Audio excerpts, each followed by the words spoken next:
हाँ तो UP board के प्यारे विद्यार्थियों, कक्षा 10 वाले, अब तुमको कोई भी टेंशन लेने की जरूरत नहीं। सामाजिक विज्ञान जो तुमको बहुत ही डिफिकल्ट, बहुत ही लेंथी सिलेबस लगता है मेरे भाई, मैं कहता हूं सबसे आसान सिलेबस वही होता है। और एक बार मेरे को अपना बड़ा भाई समझकर मैं जो बात कहने जा रहा हूं उसको समझ लो। मात्र तुमको 20 क्वेश्चन बताऊंगा और 20 क्वेश्चन से 21 क्वेश्चन नहीं आएगा, इस बात की मैं गारंटी लेता हूं। और हाँ, अगर आपको मेरे बारे में और जानना है तो आप लोग मेरे दूसरे चैनल पर चेक कर सकते हो। पिछले साल मैंने प्रेडिक्शन किया था और लगभग 7 सेटों में से मेरा बताया हुआ था, और एक सेट में टोटल 4 क्वेश्चन मेरे बताए हुए में से आया था। अगर आपको विश्वास ना हो तो आप लोग देख लीजिएगा। फिर आप जो लोग नोटिफिकेशन से आए हैं तो वे लोग भाई ध्यान से सुनेगा, सुनो मेरी बात।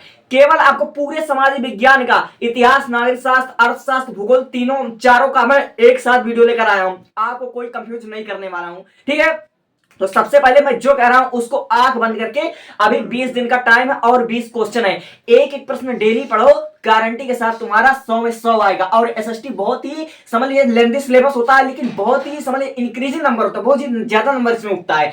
सबसे पहले आंख बंद करके 2026 में आपके बोर्ड एग्जाम में छप चुका है, आपके बोर्ड एग्जाम में ये सब प्रश्न छप चुका है। देखो सबसे पहला जो हमारा प्रश्न है वो हमारा है गन्ने की खेती, ठीक है, और चावल की खेती।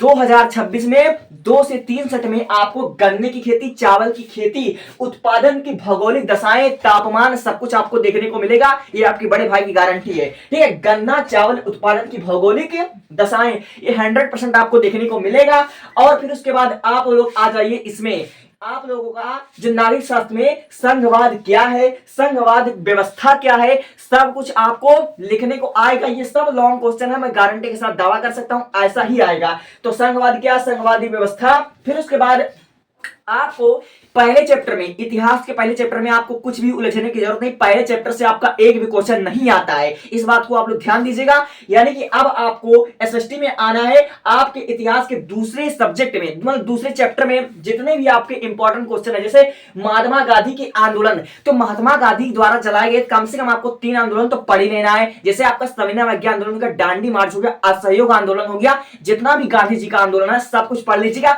यहां से आपके भर भर के लॉन्ग क्वेश्चन में नंबर आते हैं, ठीक है। तो महात्मा गांधी के आंदोलन, जैसे नमक सत्याग्रह हो गया, दांडी यात्रा हो गया, असहयोग आंदोलन हो गया, यहां से आपके भर भर के क्वेश्चन आएंगे। और ये आपके बोर्ड एग्जाम 2026 में छप चुके हैं। मात्र 20 क्वेश्चन बता रहा हूं, 20 से 21 क्वेश्चन नहीं आएगा। सुनो अब देखो, भारतीय राष्ट्रीय आंदोलन में गांधी जी के योगदान, ये भी आपके किसी ना किसी सेट में छप चुका है। अब देखिए, भारत में पाई जाने वाली 5 प्रकार की मृदा, ठीक है, भारत में पाए जाने वाले 5 प्रकार की मृदा, ये आपके बोर्ड एग्जाम में छप चुका है। अब देखिए, भारत में लौह अयस्क पर वितरण, ये आपका 4 नंबर में आपको देखने को मिलेगा, ठीक है। भारत में लौह अयस्क के वितरण पर प्रभाव। अब देखिए, आपके बोर्ड एग्जाम में जो सबसे ज्यादा जो प्रश्न बनते हैं उसमें से अर्थशास्त्र में से उपभोक्ता में बनते हैं और मानव विकास सूचकांक आपका बनता है, ठीक है। तो आपका उपभोक्ता की अधिकार विकास मापने का यूएनडीपी मापदंड, ये आपके बोर्ड एग्जाम में आपको 2026 में देखने को मिलेगा, गारंटी के साथ 101%, ठीक है।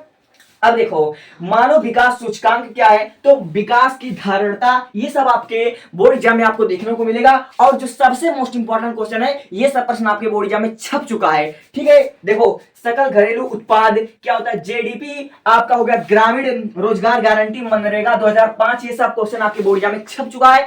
तो एक बार इसको स्क्रीनशॉट लीजिएगा और ये गारंटी के साथ आपके बोर्ड एग्जाम में आपको देखने को मिलेगा। मैं चारों का बहुत ही शॉर्ट में आ गया हूं, ठीक है, बहुत ही शॉर्ट में केवल 20 क्वेश्चन आपको लेकर आया हूं और 20 क्वेश्चन से 21 क्वेश्चन नहीं आएगा, गारंटी के साथ। तो टेक अ स्क्रीनशॉट, ठीक है, टेक अ स्क्रीनशॉट। विश्वास हो तो आप देखिए, गारंटी के साथ आएगा।